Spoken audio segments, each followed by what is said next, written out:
Now अब यहाँ पे बात करिए आईटी सर्विसेज। देखो आईटी सर्विसेज, अच्छा हमने थोड़ा बहुत उस दिन भी पढ़ लिया था, आईटी का फुल फॉर्म होता है इंफॉर्मेशन टेक्नोलॉजी। तो इन सर्विसेज के अंडर वो सर्विसेज आती हैं जैसे कि आप किसी के लिए कोई सॉफ्टवेयर अगर आप डेवलप कर रहे हो, ठीक है, तो वैसे तो देखो एज अ ऑडिटर मेरा कोई लेना देना है नहीं इन सब चीजों से, पर फिर भी अगर कोई कंसल्टेंसी आप दे रहे हो तो वो दी जा सकती है, नहीं दी जा सकती, ये इन्होंने बताया। तो आईटी सर्विस अगर आप दे रहे हो तो इससे भी एक सेल्फ रिव्यू थ्रेट जो है वो क्रिएट होता है, और and also be considered to be assuming management responsibility, और ये माना जाएगा कि आप मैनेजमेंट की जिम्मेदारियां निभा रहे हो। आपका काम नहीं है ये आईटी सर्विसेज उनको देना। दोगे तो पहली बात तो सेल्फ रिव्यू थ्रेड क्रिएट होगा, और ये अज्यूम किया जाएगा कि आप मैनेजमेंट की जिम्मेदारियां निभा रहे हो। क्लियर है बेटा, बात समझ में आई यहाँ तक? ये आया समझ में? Yes sir. Yes, sir. The firm should consider, अब फर्म से मतलब हो गया ऑडिट फर्म, तो ऑडिट फर्म को ये देखना पड़ेगा कि किस नेचर की सर्विस जो है प्रोवाइड करवाई जानी है, क्या सर्विस हम लोग प्रोवाइड कराएंगे। The nature of IT system and the extent to which they impact or interact with the client accounting records or financial statement.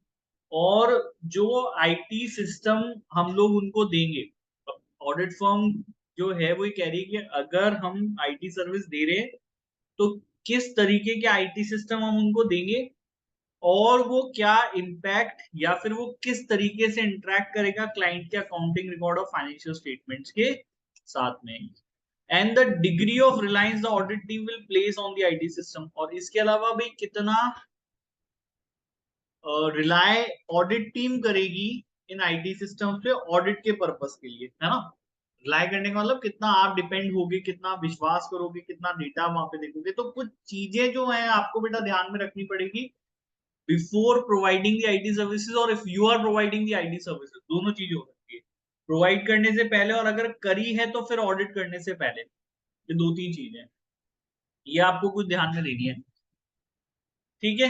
अब ये कहते हैं कि भाई किस तरह की सर्विस एक ऑडिटर अपने क्लाइंट को प्रोवाइड कर सकता है आईटी से संबंधित। डिजाइन और implementation of the IT systems unrelated to internal control of financial reporting. अभी कह रहे हैं डिजाइन और इम्प्लीमेंटेशन ऑफ आईटी सिस्टम्स, ऐसे आईटी सिस्टम्स को आप डिजाइन या अपने क्लाइंट के लिए इंप्लीमेंट कर सकते हो जो कि इंटरनल कंट्रोल, बेटा दो चीजें आप ध्यान में रख लो यहाँ पे। अगर मैं आईटी से संबंधित कोई भी सेवा उनको देता हूँ, कोई आईटी का सिस्टम, आईटी सिस्टम कहने का मतलब कोई सॉफ्टवेयर मैं डिजाइन कर रहा हूँ, या अपने क्लाइंट को मैं बोल रहा हूँ कि भाई देखो मैं इस सॉफ्टवेयर को आपके लिए इंप्लीमेंट करूंगा, तो वो सॉफ्टवेयर या वो आईटी सिस्टम आपका इंटरनल कंट्रोल या फाइनेंशियल रिपोर्टिंग से संबंधित नहीं होना चाहिए, अलग तरह का कोई होना चाहिए। और किसी दूसरे एरिया के अंदर हम उनको ये आईटी सिस्टम प्रोवाइड कर सकते हैं, बट इंटरनल कंट्रोल्स और फाइनेंशियल रिपोर्टिंग के अलावा ही कर पाएंगे। इन दोनों सेक्टर्स में हम उनको जो है वो आईटी सिस्टम प्रोवाइड नहीं कर सकते। क्लियर, समझ में आ गई बात यहाँ पे? वैसे ये चीज हम लोग लास्ट क्लास में पढ़ चुके हैं, ये सेकंड डिस्कशन है, तो मैं थोड़ा बहुत ज्यादा डीप में भी नहीं जा रहा हूँ। ये आया समझ में? क्लियर है? ये सुनो, यस सर। जूही, शुभ, सिमरन, गर्विता, सबको समझ में आ गई यहाँ तक बात? Yes, sir. ये देखो वैसे ही तुम लोग यार 4-5 तो स्टूडेंट हो माई क्लास, तो अच्छा एक इंटरेक्शन होना चाहिए, ऐसा लगना चाहिए जैसे होम ट्यूशन होती है ना वैसा। अगर क्लास में अगर आपके 50-60 बच्चे बैठे हो तो फिर वो क्लास वाली बात हो जाती है, वहाँ हर एक की क्वेरी अपन डील नहीं कर सकते, एक स्टैंडर्ड पे आगे बढ़ाना पड़ता है कि भाई इससे नीचे भी नहीं जाएंगे, उससे ऊपर भी नहीं जाएंगे। वो सब चीजें तब है जब इतने स्टूडेंट, अभी अभी 4-5 बच्चों की क्लास है, तो it's more like a home tuition ना। तो अगर कोई बात नहीं आप लोगों को समझ में आए या आपका कोई क्वेरी हो तो please let me know your problems, ताकि मैं जो है वो तुम्हें समझ सकूंगी भाई तुम क्या पढ़ रहे हो और क्या तुम्हें समझ में आ रहा है और क्या नहीं आ रहा। ठीक है, इतनी सी बात है देखो। चलो नेक्स्ट, जो इन लोगों ने बोला, the firm can provide IT services which involve IT system unrelated to internal control or financial reporting. Implementation of the off-the-shelf accounting software that was not developed by the audit firm and does not require significant customization. अभी क्या कह रहे हैं यहाँ पे, मेरी बात आप लोग ध्यान से सुनेंगे। एक सेकेंड ना।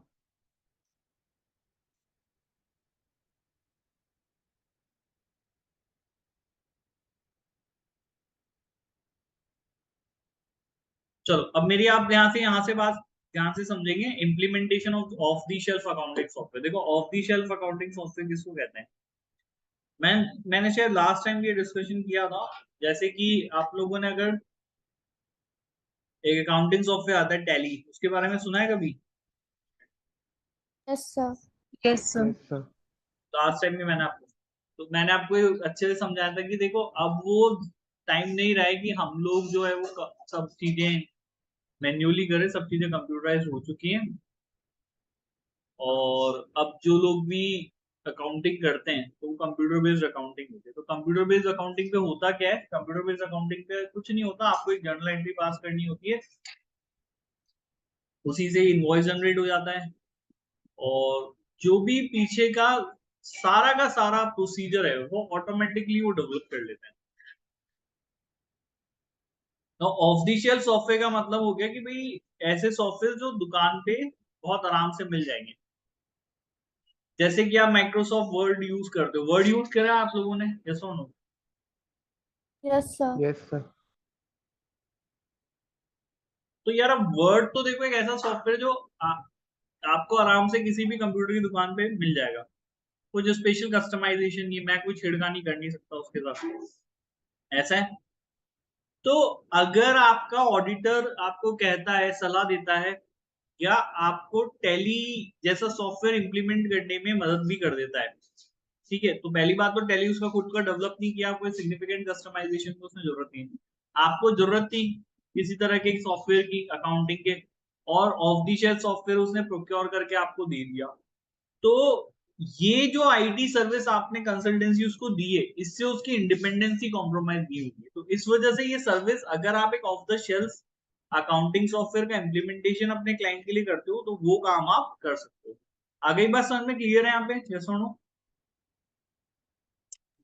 Yes sir. ठीक है। Evaluated and making recommendation system designed and operated by another service provider और बाय द एंटिटी। और ये एक काम तो हो गया कि भाई ठीक है, मैं आपको सर्विस दे रहा हूँ, मैं आपको सजेस्ट कर रहा हूँ, रिकमेंड कर रहा हूँ, ये आप सॉफ्टवेयर खरीद लो जिससे आपका अकाउंटिंग का काफी काम हो जाएगा। एक इन्होंने बोला भाई आपने अकाउंटिंग सॉफ्टवेयर किसी से ही बनाया हो, लेकिन उस अकाउंटिंग सॉफ्टवेयर का या उस सिस्टम जो उसने डिजाइन करके आपको दिया एक थर्ड पर्सन ने, वो सिस्टम का इवेल्युएशन या उसके बारे में कोई रिकमेंडेशन अगर कोई देनी है, वो मैं काम यहाँ पे कर रहा हूँ, तो ये भी काम जो है वो किया जा सकता है। ठीक है, कहने का मतलब क्या है कि भाई यहाँ पे कोई थर्ड पार्टी है। क्या है भाई? यहाँ पे कोई थर्ड पार्टी। अब इस थर्ड पार्टी ने ऑडिट क्लाइंट के लिए जो है वो सिस्टम जनरेट किया। क्या किया भाई यहाँ पे? इस ऑडिट क्लाइंट के लिए सिस्टम जनरेट किया। मेरा ऑडिट क्लाइंट आया मेरे पास, ऑडिटर, उसने बोला कि यार ये जो सिस्टम इन लोगों ने जनरेट किया, हम चाहते हैं कि आप इस सिस्टम जो है ना, इसको क्या कर लीजिए, इसका इवेल्युएशन कीजिए। क्या कीजिए? इसका इवेल्युएशन। ये सर्विस जो मैं इसको इवेल्युएशन करके दे रहा हूं ना, ये सर्विस इन लोगों ने परमिसिबल बताई है। क्या बताया बेटा इस सर्विस को? यहाँ पे इसको यहाँ पे परमिसिबल बताया। आई बात समझ में क्लियर यहाँ पे? यस और नो? Yes sir. ठीक है, तो evaluating and making recommendation on system design और operated by another service provider और बाय द एंटिटी, ये इन लोगों ने यहाँ पर ही बोला है, ज्यादा इसमें कुछ है नहीं। When providing such services, the firm should use professionals who are not audit team members to perform the services. Again, ये चीज सब में कॉमन है कि अगर आप ऐसी सर्विस देते भी हो तो फिर फर्म को ऐसे प्रोफेशनल्स को यूज करना चाहिए जो कि ऑडिट टीम के सदस्य नहीं होंगे। ये बात ऊपर समझाई हुई है यहाँ पे? यस और नो? जल्दी बोलो, ये बात समझ में आई? The audit firm must be satisfied that management take full responsibility for the IT control and system। और मैनेजमेंट अपने आप को, सॉरी, ऑडिट फर्म अपने आप को संतुष्ट करे इस बात से कि भाई कहीं ये जो आईटी सर्विसेज की रिस्पॉन्सिबिलिटी है ना, वो हम नहीं ले ले। हमारी जिम्मेदारी नहीं है। देखो इस बात को समझो, ये रिस्पॉन्सिबिलिटी है किसकी, ये मैनेजमेंट की रिस्पॉन्सिबिलिटी है। तो आप अपने आप को सेटिस्फाई करो कि अल्टीमेटली ये रिस्पॉन्सिबिलिटी रहे मैनेजमेंट की, ये रिस्पॉन्सिबिलिटी आपकी नहीं बन जाए। ये आपको जो है वो सेटिस्फेक्शन देना है। आगे समझ में क्लियर है? यस और नो? Yes, sir. ठीक है। बाकी लिस्टेड क्लाइंट को तो आप प्रोवाइड कर ही नहीं सकते ये सब चीजें। Firm shall not provide IT system services to a listed client that form a significant part of the internal controls over financial reporting और generate information that is significant to the financial statement. तो ऐसी services आप नहीं provide करेंगे अगर आपका client listed है, और लिस्टेड क्लाइंट को तो स्पेसिफिकली ऐसी आईटी सर्विस नहीं दोगे जो कि इंटरनल कंट्रोल्स को लेकर के सिग्निफिकेंट है, या फिर फाइनेंशियल रिपोर्टिंग को लेकर के सिग्निफिकेंट है, या फिर जिस आईटी सिस्टम से ऐसी इंफॉर्मेशन जनरेट होती है जो कि फाइनेंशियल स्टेटमेंट के लिए सिग्निफिकेंट है। अब मेरी बात को आप ध्यान से समझना है लोग क्या कह रहे हैं। इसका मतलब तो ये हो गया हम आईटी सर्विस प्रोवाइड कर सकते हैं लिस्टेड क्लाइंट को भी, यस और नो? यही हो गया ना इसका मतलब। तो क्या मतलब हो गया इसका?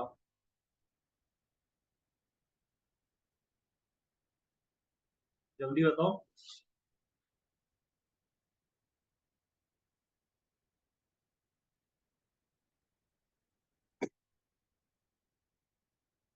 अरे भाई बताओ तो सही, क्या लिखा हुआ है यहाँ पे?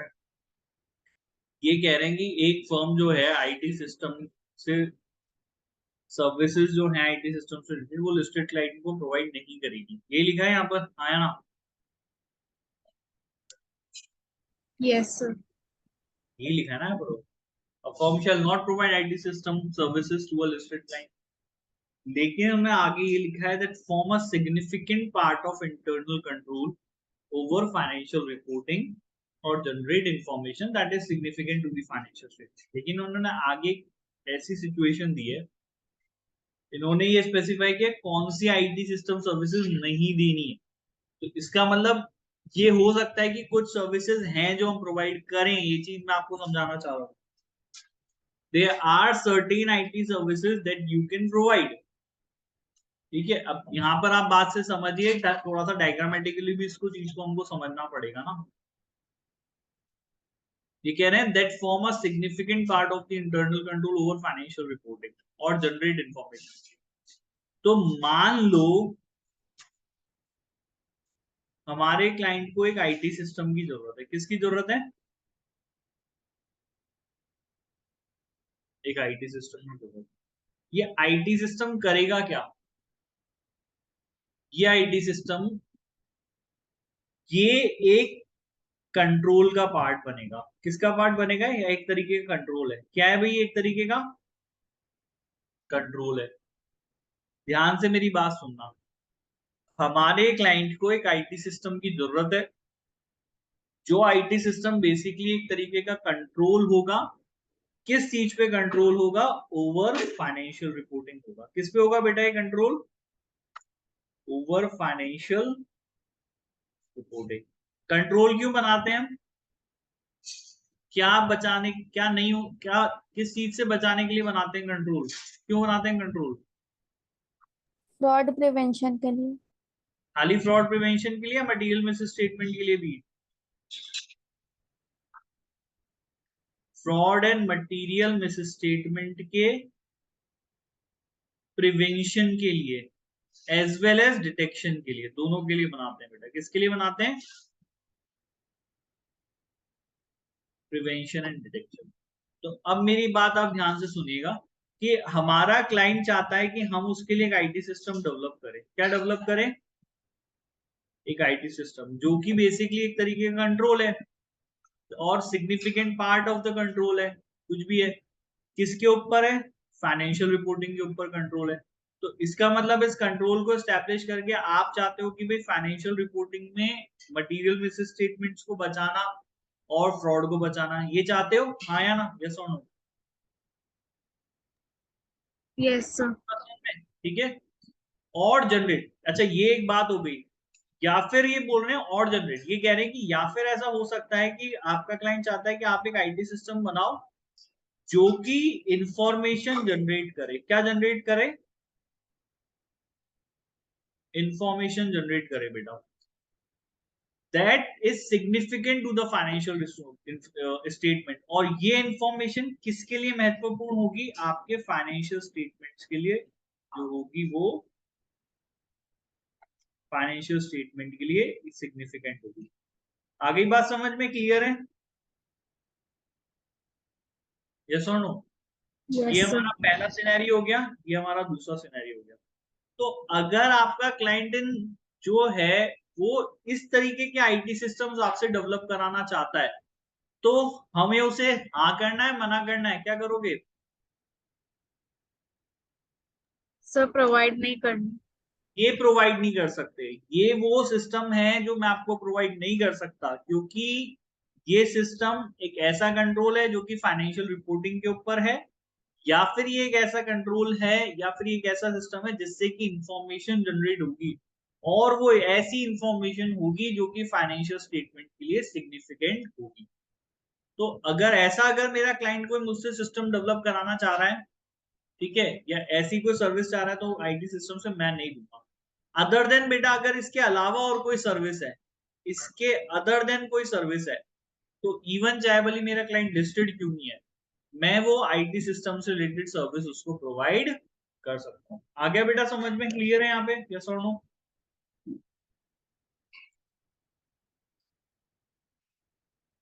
जल्दी बताओ, आ गया नहीं आ गया समझ में? आया ना? Yes, sir. ठीक है, सबको आ गया भाई समझ में? गर्विता, निधि, शुभ, सिमरन? Yes, sir. Yes sir.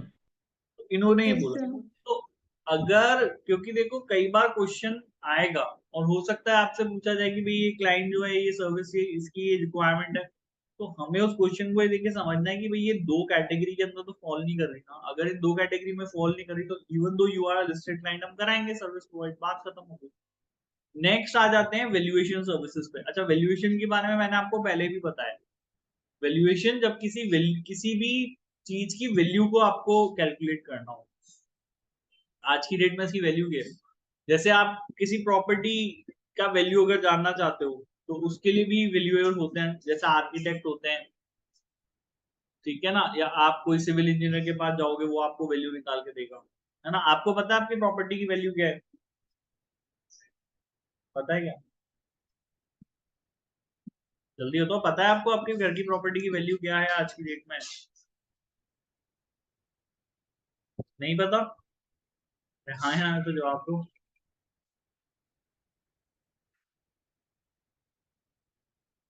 नहीं पता? किसी को भी नहीं पता? हाँ या ना? सुनो, एक एस्टिमेटेड पता है, एग्जैक्टली नहीं पता। तो वो एग्जैक्टली कैसे पता करेंगे? वैल्यूअर को बुलाते हैं। वैल्यूअर को बुला के? देखो इंडिया में तो वैल्यूअर की जरूरत नहीं, प्रॉपर्टी डीलर को बुला लो, काम हो जाएगा, ठीक है? Okay sir. ठीक है ना, तुम तो प्रॉपर्टी डीलर को बुला सकते हो, तो सब निकाल के दे देंगे। बट अगर तुम किसी बैंक के पास लोन लेने जाओगे ना कि भाई ये मेरी प्रॉपर्टी है और मुझे इसके ऊपर लोन चाहिए, ठीक है, तो वो जो बैंक होगा वो फिर एक प्रोफेशनल वैल्यूअर को कांटेक्ट करेगा, ठीक है, उसको उसकी फीस देगा और तुम्हारे घर पे भेजेगा। वो आएगा वैल्यूअर, वो सब तुम्हारा घर का देखेगा, स्ट्रक्चर कैसा बना हुआ है, लैंड क्या है, किसके पास है, आसपास क्या है, सड़क पीछे कितनी है, या कोई डिस्प्यूट है, वो सब चीजें देखेगा, और उसके बाद बैंक को बताएगा कि भाई देखो इस प्रॉपर्टी की वैल्यू इतनी है, जो तुम्हारे प्रॉपर्टी डीलर से काफी कम होगी कंपैरेटिवली। प्रॉपर्टी डीलर को तुम्हारी प्रॉपर्टी बेचनी है और बैंक को लोन देना है। अगर 100 रुपए की चीज पे बैंक 100 रुपए का लोन दे देगा, तो वो तो बैंक करेगा नहीं। बैंक अगर बोलेगा भाई 100 रुपए की चीज है तो लोन में 60 रुपए दूंगा आपको, यस और नो, बैंक थोड़ा सेफ होके चलता है। तो वो फिर उसका वैल्यूएशन कराते हैं from the proper valuation, the person from the proper professional जो वैल्यूएशन कर सकता है, ठीक है? और कोई वैल्यूएशन का एग्जांपल उठा लो। इंश्योरेंस के केस में वैल्यूएशन की जरूरत पड़ती है, जैसे गाड़ी का एक्सीडेंट हो गया आपका, तो आप जाओगे उसको गाड़ी को ठीक कराने के लिए सर्विस सेंटर पे, तो वो गाड़ी में डैमेज कितना हुआ है उसके लिए भी एक वैल्यूअर आता है, जो कंपनी से आता है, जो वैल्यूएशन करता है, यहाँ पे देखो ये डैमेज हुआ है गाड़ी का, और जो है इसका हम लोग इतना क्लेम दे देंगे। ये तो देखा होगा इन जनरल, कभी गाड़ी वाड़ी का एक्सीडेंट हुआ है, लेके गए हो सर्विस सेंटर? Yes sir. वहां भी वैल्यूएशन की जरूरत पड़ती है। इसके अलावा इंश्योरेंस कंपनीज इंश्योरेंस करने से पहले भी वैल्यूएशन कराती हैं। ठीक है, जैसे मान लो कोई शिप का उनको वैल्यू इंश्योरेंस करना है, तो उस शिप की वैल्यूएशन कराई जाएगी, वहां पे भी एक वैल्यूअर आएगा, वो सब चीजें देखेगा, करेगा, उसके अकॉर्डिंग उसकी वैल्यूएशन बताएगा। ठीक है, इवन आपके शेयर्स की भी वैल्यूएशन होती है। अब शेयर्स की वैल्यूएशन आप कर सकते हो, जैसे इंडिया में जैसे चार्टर्ड अकाउंटेंट अलाउड है, वो वैल्यूएशन करते हैं शेयर्स की। कौन से शेयर्स की? जो शेयर्स लिस्टेड नहीं होते, क्योंकि मार्केट में डिमांड नहीं होती ना।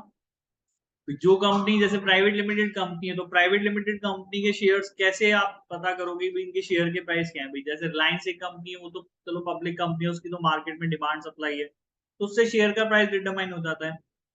लेकिन अब किसी प्राइवेट कंपनी के शेयर्स तो आप मार्केट में बेच नहीं सकते, तो उसकी शेयर की वैल्यूएशन कौन करेगी? वो भी प्रोफेशनल करेगा। यहाँ पे कोई जैसे चार्टर्ड अकाउंटेंट होता है, तो वो वैल्यूएशन निकाल के देता है शेयर्स की।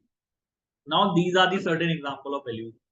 वर्ड समझ में आया? वैल्यूएशन, यस यस और no? Yes, yes sir. Sir. Now the question is कि क्या हम हमारे क्लाइंट को किसी तरह की वैल्यूएशन सर्विसेज, जहां पे उसे अपने शेयर्स की, कोई एसेट की, कोई बिल्डिंग की, किसी चीज की वैल्यूएशन करानी हो, तो क्या हम वो दे सकते नहीं दे सकते? तो इनका कहना ये they, even the valuation services create a self review threat and even the advocacy threat. इससे भी सेल्फ रिव्यू थ्रेड और एडवोकेसी थ्रेड क्रिएट होता है। द फर्म, अगर मैं ये सर्विस देना चाहता हूं, मेरा क्लाइंट मुझसे डिमांड करता है कि आपको वैल्यूएशन सर्विसेज देनी है या चाहिए, तो उस केस में आपको ये देखना है कि जो वैल्यूएशन रिपोर्ट आप उसको बना करके देंगे, जो वैल्यूएशन आप निकाल करके देंगे, वो उस रिपोर्ट का क्या यूज लेने वाला है, उसका पर्पस क्या है। आगे बात समझ में क्लियर? यहाँ पे पहला पॉइंट, ठीक है। And whether the report will be made in public, और क्या इस रिपोर्ट को पब्लिक के सामने रखा जाएगा, जनता के सामने रखा जाएगा। पहली चीज आप लोगों को ये ध्यान में देखनी है। आया समझ में यहाँ पे? यस और no? First point, yes sir. ठीक है। दूसरा ये कहते हैं the extent of the clients involvement determine the matter of judgement.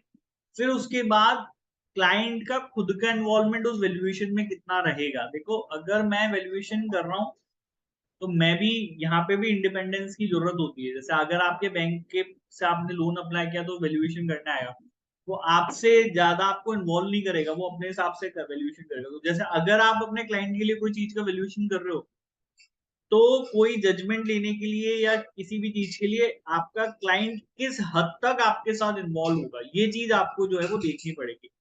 अगर वो बहुत ज्यादा इन्वॉल्व है, तो फिर आपको वैल्यूएशन नहीं करनी चाहिए। अगर वो इन्वॉल्व नहीं होता है या उसके इन्वॉल्वमेंट की जरूरत नहीं पड़ेगी, तो फिर आप वो क्या कर सकते हैं, यहाँ पर वैल्यूएशन कर सकते हैं। फिर उसके बाद सब्जेक्टिविटी आ गया, और फिर आ गया valuation will have a material effect on the financial. तो सब्जेक्टिविटी वर्ड तो आप लोग समझ गए होंगे, जहां पे मैं मेरे हिसाब से चीजों को रख सकता हूँ, मेरा सोचना क्या है, मेरा समझना क्या है, तो वो सब्जेक्टिविटी होगी। ऑब्जेक्टिविटी का मतलब हो गया कि मतलब कोई बहुत प्रॉपर प्रोसीजर गिवन है, उस प्रोसीजर को अडॉप्ट करके वैल्यूएशन आना है, तो फिर वो मैं करूं या कोई करे, भाई आप इस चीज को समझिए। अगर एक प्रॉपर प्रोसीजर किसी चीज का गिवन है, तो फिर वो काम मैं करूं आप करूं, कोई फर्क पड़ेगा क्या? क्योंकि वही प्रोसीजर जो है अडॉप्ट किया जाना है। यस और नो? हाँ या ना? जल्दी बताओ, पड़ेगा? कोई फर्क पड़ेगा इससे? कोई नो सर। कोई फर्क नहीं पड़ेगा ना उससे।